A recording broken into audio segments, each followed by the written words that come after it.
Není nadto začít den s dokřupava propečeným toastem.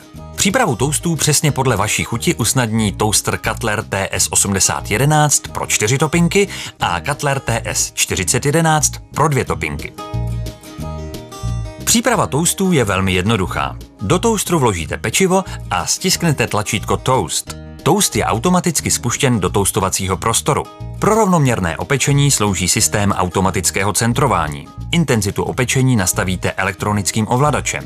LED ukazatel zobrazí nastavený stupeň opečení a po spuštění zahájí odpočítávání doby opékání.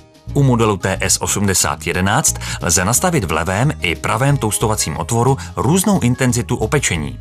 Zvuková signalizace Toast Ready oznámí dokončení opékání. Pro případ, kdy chceme toast ještě krátce dopéci, slouží tlačítko A Bit More. Po jeho stisknutí se toast automaticky na krátkou dobu dopeče. Pro rychlou kontrolu opékaného toastu poslouží tlačítko Lift and Look. Po jeho zmáčknutí automatický zdvih vyzvedne opékaný toast a umožní vám jeho kontrolu bez přerušení opékacího cyklu.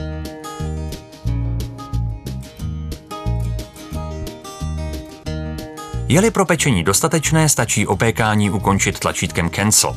Pro přípravu anglických lívanců a rozkrojených baget je velmi chutné jednu stranu opéci intenzivněji.